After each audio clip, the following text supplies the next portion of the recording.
요아정 같은 브랜드가 한 400억 정도에 런던 베이글 뮤지엄, 뭐 닥터자르트 1조 5천억에 조그만 중소기업을 하고 계신 분들 대기업에 매각을 하시려면 일단 남의 돈을 무서워해야 돼요. 그러니까 심플해야 돼요. 아주 잘 해놔야 돼요.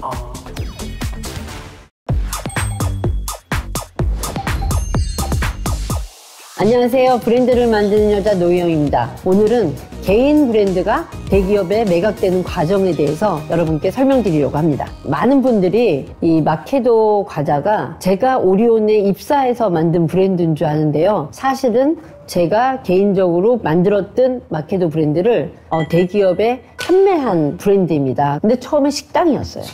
지금도 있어요. 마케도 식당이 있습니다. 압구정동에. 이 과자 브랜드는 제가 오리온에 입사 후에 나온 제품이죠.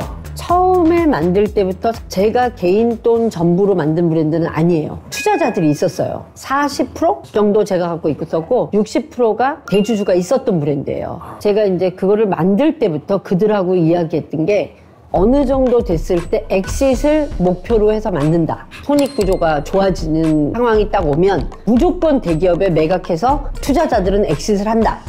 처음에 이제 저희 그 마케도가 약간 건강식 브랜드, 사실 15년 전 건강식 브랜드라는 건 굉장히 빠른 얘기예요. 적게 먹고 칼로리 계산하고 운동하는 게 다이어트지, 먹는 거 자체를, 원료 자체가 유기농이라는 이런 것들이 굉장히 생소했던 시절이에요. 그래서 심지어 기자들이 저한테 오면은 유기농은 맛없지 않아요?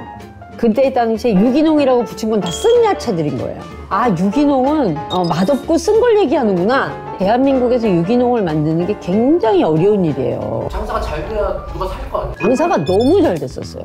계단이 2층이었는데 늘 계단이 꽉 차 있었고 저희 식당 바로 앞에 캘리포니아라는 짐이 있었어요. 엄청 큰 헬스장. 정말 대한민국에서 웬만한 모델이고 뭐고 안 다니는 사람들이 없던 시절이에요. 우리가 건강식이다 보니까 그게 딱 맞아 떨어진 거예요. 그래서 차승원 씨 같으신 분은 거의 매일 드셨던 것 같아요. 모델이 다니는 피트니스. 거의 그때 당시에, 지금은 이제 YGK 플러스인데 그러니까 그 전신이 거기 있었어. 그 피트니스 센터 물도 너무 좋았고 우리 식당 물도 너무 좋았고. 저는 그 마켓 오라고 지은 이유는 마켓을 하고 싶었어요, 사실은. 마케도 요거트, 마케도 우유, 마케도 브레드 이런 식으로 해서 확장시키고 싶었던 모델이거든요. 그래서 어느 정도 손익이 나자마자 롯데, CJ, 오리온 세 회사에 이걸 냈었어요. 아, 태핑을 하신 거예요? 네. CJ는 원래 제가 그 남산 타워 있죠. 그게 제가 컨설팅에서 만들었던 브랜드거든요. 관계가 있었고, 그 다음에 또 오리온은 이 마케도 이전에 미스터 차오라는 레스토랑이 있었어요. 컨설팅을 제안했던 적이 있어가지고 또 인연이 있었고, 롯데는 사실 인연이 전혀 없었어요. 왜 아시겠지만 이렇게 대기업이 먼저 손을 뻗은 게 아니라 작은 회사에서 먼저 태핑을 하면요 굉장히 오래 걸리고 아무도 거들떠도 안 봅니다, 사실. 특히 우리 CJ는 우리끼리도 CJ는 검토중학교라고 할 만큼 검토를 맨날 해요. 사실 그때도 제일 발빠르게 대응하셨던 때가 오리온이에요. 그 미스터 차오였을 때 저를 되게 좋게 보셨어요, 윗분들이. 베니건스 매출이 막 흔들리고 있었어요. 그래서 이제 다른 브랜드를 넣고 싶다고 저한테 미국에 서칭하는데 같이 가자고 오퍼가 온 거예요. 그랬을 때 제가 아니다. 외국에서 들여와서 공산품 같은 먹는 시대는 지났다. 그 나라에서 난 재료를 먹는 것이 건강하다는 마케도라고 제가 만든 브랜드가 있는데, 내가 만든 이 레스토랑을 브랜드로 키우는 게 여러모로 도움이 되지 않겠습니까? 그렇게 던졌는데 덥석 받으신 거죠. 제가 여기서 여러분께 팁을 하나 드리겠습니다. 개인이 운영하던 회사가 대기업이 노크를 왔을 때 자신감 뿜뿜, 또 굉장히 막 즐거워지면서 이제 얼마를 부를까를 여러분 이제 고민을 하겠죠, 회사 내에서. 그분들이 처음에 굉장히 너그럽게 그러시죠? 이렇게 대답을 합니다. 그게 사실은 위험 요소예요. 왜요? 왜냐면 그분들이 처음부터 깎으면요 우리가 안 보여주거든. 팔 마음이 없어져 버리거든. 15년 전에 우리가 한 30억을 받고 싶었던 것 같아요. 그쪽에서 만약에 아유 말도 안 돼, 무슨 매장 하나에 30억이에요 15억 이러면 판이 깨집니다. 우리 안 팔아요. 우리는 좀 더 성장돼서 더 돈을 많이 벌 때 할게요, 이렇게 되는데, 그럴 때 그분들이 너무나 너그럽게 그러시죠 이래요. 그러면 이제 그 30억을 받기 위해서 우리가 있는 패를 다 깝니다. 보통 이제 대기업들이 볼 때 제일 중요한 건 사업성 검토를 먼저 하시죠. 지금 현존하는 매출과 이익과 직원 관리와 이런 시스템을 보잖아요. 그거를 다 까주기 전에 가격이 내고 들어오면 안 열잖아요. 그러니까 처음에는 안 깎습니다. 근데 이제 그럴 때 우리가 이 중소기업들이 잘해야 되는 게 뭐냐면 직원들이 일단 흥분을 해요. 우리가 대기업으로 간다. 우린 대기업 직원이 된다. 막 이러다 보니까 애들이 들뜨기 시작한다고. 복리후생도 더 좋아지고 보너스부터 이 기업 체계도 달라지고 막 이러니까 그런 거에 애들이 흥분을 하기 시작하는데 그때 조심해야 돼. 만에 하나 안 팔리면 그 실망감을 오너인 내가 짊어지게 돼요. 그래서 거의 팔려가야 된다 생각을 하는데 어느 순간 이제 그 돈을 주지 못할 이유에 대해서 그들은 100가지를 찾아가 와요. 근데 그들은 왜냐면 그것도 장사니까 그것도 물건을 사고 파는 거기 때문에 왜 우리가 이렇게 더 받아야 되느냐를 상세히 써서 보내면 그들은 왜 더 못 주느냐에 대해서 상세히 써서 오는 거예요. 그때부터 이제 내고를 하는데 아니어도 그만이라고 생각하고 나오는 오너가 참 힘들어요. 딜이 브레이크 될 경우 사실은 직원들을 다시 추스리기가 참 어려워요. 그래서 중소기업과 대기업이 M&A 작업을 시작할 때 직원들 단속을 참 잘해야 돼요. 똑같이 마켓 레스토랑도 당연하죠. 엄청 깎아서 결국은 우리 그 투자자들이 못 팔겠다 그랬어요. 근데 제일 중요했던 건 내가 문제야. 나는 돈보다도 나는 큰 세상을 가고 싶었던 거예요. 그러니까 내가 약간 좀 무모한 이런 건데 난 내 집은 안 받겠다. 100% 다 팔되 나는 거기 가서 월급 받겠다. 이렇게 된 거예요. 투자자들이 그래서 미안해했지. 근데 나는 걱정하지 마라. 나는 내가 거기 가서 벌어서 내가 살겠다. 그렇게 하고 헤어진 거예요. 그러니까 엑싯은 했지만 빵원 엑싯인 거지. 빵원 엑싯. 아니 왜냐면 엑싯이라는 게 꼭 플러스만 되는 건 아니에요. 나는 새로운 세상을 열었잖아. 그것도 돈이에요. 나는 꼭 그게 반드시 금전적인 엑싯만 있다고 생각하잖아.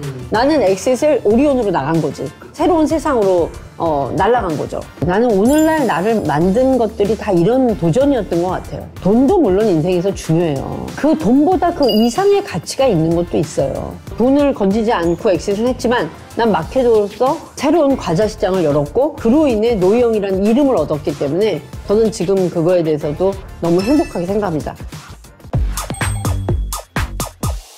제가 오리온에 임원으로 갔을 때 제가 정말 얼마나 구박받았는지 몰라요. 이게 NIH 이론이라는 게 있어요. 이게 진골과 성골이 있어요. 모든 회사에. 공채부터 들어온 사람들과 공채가 아닌 사람들과의 경력직 그런 관계가 참 애매하고요. 저처럼 경력직 게다가 듣보잡으로 나이가 많은 상태에서 들어온 사람들이 만든 이런 개발품을 끝까지 인정하고 싶지 않은 그런 마음이 있어요. 초코파이나 고래밥 같이 생각 안 하는 그렇죠. 서자죠. 그러니까 서자가 제대로 못 커요. 그래서 사실 저는 진짜 이 브라우니가 아깝습니다. 왜냐면 레시피도 너무 많이 바뀌었고 원작자의 의도를 조금 더 살려주셔서 더 키워줬으면 좋았지 않았을까 하는 생각도 듭니다. 패키지도 되게 많이 바뀌었고 그런 것들이 안타깝지만 뭐 이제는 제가 손을 떠난 이상이니 포문은 제가 오늘 마켓을 열었지만 제가 요즘 이렇게 제 주위에 또 제가 다 아는 분들이에요. 정말 엑싯을 잘했다고 생각하는 분들이 이제 티르티르, 그다음 뭐 닥터자르트, 그 노티드, 도넛 이런 이제 젊은 이런 CEO들을 제가 많이 알고 있는데요. 티르티르 이유빈 대표님은 내가 이렇게 본인에 대해서 많이 통찰하고 있는 걸 알면 깜짝 놀라실 거예요. 제가 처음 뵌 거는 하정우 씨 시상가 그분이 오셨어요. 그러니까 그때는 이제 그야말로 그냥 원오브 인플루언서신데 정말 이 볼이 반짝반짝 하더라고요. 저 사람 누구니? 88봉이래. 인스타 아이디가 88봉이야. 88년생이고 봉이 좋다는 뜻이잖아요. 근데 그거 참 특이하다. 그랬는데 그분이 그러고 나서 얼마 되지 않아서 엑싯을 했어요. 라이브로 막 시작해서 팔리니까 내 브랜드를 하나 만들어야 되겠다 해서 그 티르티르라는 걸 만들었는데 대박이 나기 시작한 거예요. 그래서 매출이 성장을 해서 200억까지 갔나? 그 개인이 200억 하는 게 쉬운 게 아니에요. 당장 라이브 커머스로만 파는 거잖아. 어디 유통 무슨 뭐가 있는 게 없고 자기 채널에서 자기가 파는 거니까 이제 되게 재밌는 게 이제 대기업들도 똑똑해진 게 처음에 다 주질 않는 거야. 100% 엑싯을 안 하는 거야. 그리고 이들 거를 남겨놨다가 더 잘 될 때 더 비싼 값에 파주겠다. 나는 옵션을 거는 거예요. 이제 이분이 1,400억 밸류 받아서 63%를 엑시트하면서 890억을 받았어요. 여기서 내가 대단하다. 이제 투자자가 생긴 거잖아요. 보통 보면은 겁쓸래 하거든. 약간 주눅이 들고 남의 돈이 들어오기 시작하면 내 맘대로 못 하잖아요. 근데 오히려 이분은 과감하게 공격적으로 이제 마케팅을 시작하더라고. 오프라인 스토어도 내고 근데 매출이 점점 성장을 하는데 갑자기 청룡영화제 메인 스폰서로 티르티르가 들어오더라고요. 그 당시에 티르티르 상을 10명한테 줬거든요. 연예인들한테. 근데 정혜인 씨가 올라와서 티르티르가 뭔지는 모르겠지만 감사합니다. 솔직히 말씀드리면 티르티르가 뭔지 몰라가지고. 최고의 화장품 브랜드죠. 예. 근데 그녀가 원했던 건 자, 나는 이제 우물 안의 브랜드가 아니야. 나는 이제 세계를 향해서 나아갈 거야. 한류 스타들을 이용해서 나는 전 세계로 뻗어갈 거야. 이거의 포문을 연 거예요. 근데 그럴 때 사실 많은 사람들이 갸우뚱했었어요. 저 작은 브랜드가 그렇게 할 수 있을까? 근데 일본을 치고 나가더니 아마존에서 그 레드 쿠션이 1위 하더라고요. 이거 대단한 사람이에요. 그런 마케팅의 그 배포도 대단하지만 이번에 이제 100% 엑시트 하셨어요. 네. 근데 닥터 자르트 같은 그런 브랜드는 마케팅보다는 오히려 아주 실질적으로 제품에 투자한 브랜드예요. 매형이 피부과 닥터시래요. 근데 그 피부과에서 비비크림을 만들어서 판매하는 걸 보면서 아, 비비크림을 좀 고급화 시켜야 되겠다. 사실 그 전에는 남자들이 막 비비크림 바르고 안 그랬잖아요. 근데 이제 2015년 이후부터 이제 비비크림을 남자들이 바르기 시작했는데 그분이 피부과 닥터들 한 8명 정도가 모이셔가지고 정말 좋은 제품의 비비크림을 만든 거예요. 물론 올리브영 덕도 큰몫했죠. 그다음 중국에서 엄청나게 터졌어요. 나중에 이제 100% 인수를 한 거죠. 1조 5천억에. 그러니까 어마어마한 거죠. 지금 뭐 너무 행복하게 사시고 되고. 근데 처음에 돈을 받았을 때가 중요한 거예요. 처음에 투자를 받았을 때 더 잘해서 정말 더 큰 돈으로 엑시스를 하는 이런 티르티르 같은 경우, 닥터 자르트 같은 경우가 아주 성공한 케이스들이고 그러니까 처음에 미끼가 왔을 때 다음을 위해서 더 열심히 하는 그 자세가 되게 중요해요. 이 식품 쪽은 없나요? 요아정 같은 브랜드가 진짜 대단한 브랜드예요.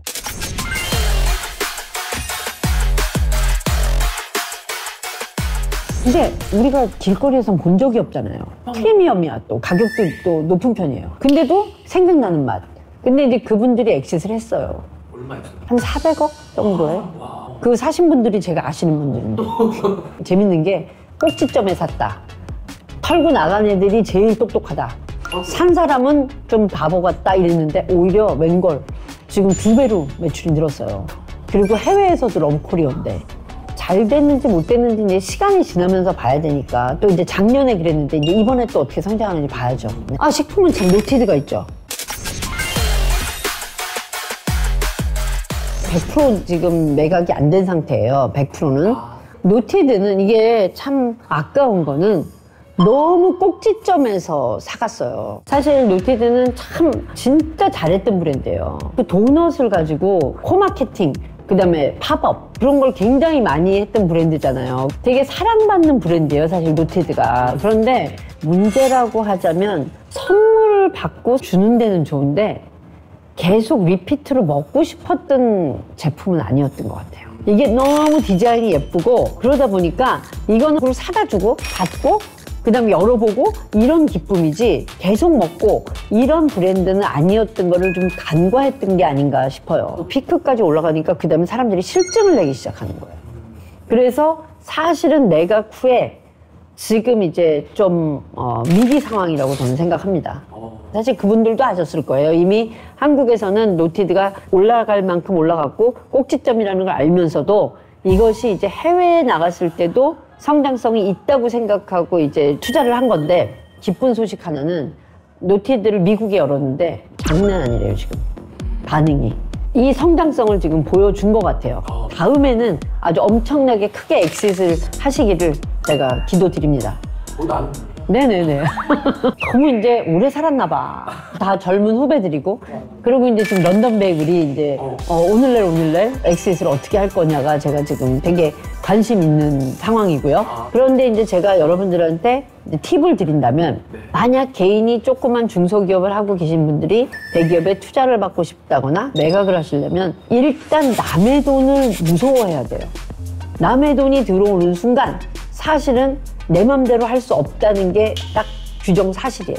그리고 어쨌든 시어머니를 모시고 사는 일이 생기기 때문에 그 시어머니를 좋아해야지. 받은 돈은 어디 가고 왜 시어머니를 미워하냐고. 그러니까 돈은 좋은데 시어머니 밉다? 그거는 실패의 아주 큰 원인이 돼요. 돈을 받는 사람 무조건 좋아야 돼요. 나는 이게 철학이거든.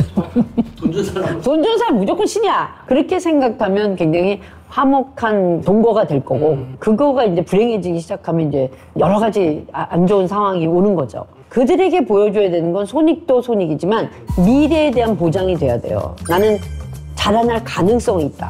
사람이 왜냐면 남이 만들어 놓은 거에 투자를 할 때는 미래를 보고 투자하는 거지 절대 현재에 지금 얼마 빼먹으려고 그 사람한테 투자하는 건 아니거든요. 대기업들은 왜 그렇게 개인 브랜드를 그건 왜냐면요. 대기업은 300억이나 400억짜리 브랜드를 만들 때 드는 비용이 어마어마해요. 대기업도 잘 생각해야 되는 게 덥석 사. 근데 문제는 얘네들 시스템처럼 움직여야 이게 이만큼 남는 거지. 그러니까 대기업이 어떻게 하면 효율적인 시스템을 만드느냐도 대기업이 고민해야 되는 문제고, 그리고 이제 창의성 같은 게 아무래도 떨어지잖아요. 직원들이 만들려면 눈치도 봐야 되고 뭐 위에 결제 라인도 그렇고 이러니까 사실 어떻게 보면 개인이 만든 브랜드를 대기업이 사가는 게 굉장히 합리적인 좋은 시스템이라고 생각합니다. 단 그 성향이 서로 이해를 해서 맞춰가는 것이 굉장히 좋은 합이고, 이렇게 돼서 훨씬 더 좋아지는 회사도 있고 이렇게 돼서 굉장히 안 좋아지는 회사도 있고 그렇죠. 비비고 같은 경우는 제가 만들고 나왔었지만 막 4조가 넘는 그런 멋진 브랜드가 된 경우가 있고, 사실 이 마케도 같은 경우는 이런 말씀 드리기 죄송하지만 제가 만들었을 때보다 훨씬 더 안 좋아진 브랜드라고 할 수 있습니다. 사실 슬픈 현실이죠. 슬픈 현실. 제가 첫 엑싯이 호면당이에요. 호면당? 네. 호면당을 제가 25% 갖고 있고 월급을 받았었던 브랜드인데, 제가 그거를 엑싯하면서 나와가지고 사실 마케도를 만든 거고, 그 다음에 마케도도 100% 엑싯한 다음에 인수된 거고, 그 다음에 이제 세상의 모든 아침도 제가 60%를 팔았다가 100% 다 엑싯한 경우죠. 엑시트 엄청 많죠. 네네. 그러니까 제가 많은 분들에게 이야기할 수 있는 게 남보다 빠르게 많은 경험을 했어요. 제가 엑싯도 빨리 해봤고 M&A도 빨리 해봤고. 예. 뭔가 이렇게 자기 브랜드를 시작하시는 분들한테 엑시트를 염두한다면 엑싯을 염두에 두려면 구조가 심플해야 돼요. 처음부터 왜 엄마 돈 꿔서 뭐 엄마가 투자자로 뭐 20% 있다 뭐 이런 거 아주 골아픕니다. 사실 그게 참 어쩔 수 없지만 그것 때문에 팔기가 되게 어려워져요. 매각을 생각하는 브랜드는 어느 순간이 왔을 땐 빼줘야 돼. 이게 될 것 같아. 빨리 가서 그 사람한테 그냥 한 조금 돈 더 주고 그냥 이렇게 2배만 줘도 나 해피할 거 아니야. 좀 복잡하게 회사를 만들어 놓으면 팔기가 어려워져요. 그리고 브랜드 자산 가치에 대해서 정리를 아주 잘 해놔야 돼, 늘. 그러니까 내 브랜드란 어떤 거다. 지금 현장에서 일어나는 손익도 중요하지만 미래 가치에 대해서 볼 수 있게 그림이 아주 멋있어야 돼. 오늘 하루 막 매출 한 달 매출 이런 거 외에 확장 가능성이 어디가 있는지 그런 그림이 본인 머릿속에도 명확해야 돼. 어떻게 확장하실 예정인데요? 몰라요. 돈이 들어오면 그때 생각하죠. 이런 사람한테 누가 투자하겠어? 1차는 여기까지 했습니다. 근데 만약에 당신이 나한테 투자한다면 자, 2차는 이런 식의 공략을 해서 어떻게 뻗어나갈 거고요. 3차 전략은 이렇습니다. 그래서 원래 사실 나쁘게 보면 진정성 있는 사람보다 사기꾼들이 투자를 더 잘 받잖아요. 근데 투자를 잘 받는 사람이 사업을 잘하는 사상은 아니에요, 사실은. 하지만 여러분들은 정확히 아셔야 되는 게 사업을 잘하려면 미래 모델을 그릴 줄 알아야 돼요. 오늘 장사 잘한다고 해서 누가 투자자가 오지 않아요. 장사꾼으로 살 것이냐, 내가 사업가로 살 것이냐, 아니면 정말 확장해서 내가 엑싯을 할 수 있는 사람인가, 그거를 본인이 늘 생각하면서 살아야 돼요. 그 생각을 하나도 안 하다가 이런 사람도 있어. 나는 팔 마음도 없었는데 어떤 사람이 와서 팔으라 그랬을 때 그때 당황해서 못 파는 사람들도 많아요. 어떻게 팔아야 될지 몰라서. 그럼 장사하시는 모든 분들은 다 영도하면 좋겠네요. 아, 당연하죠.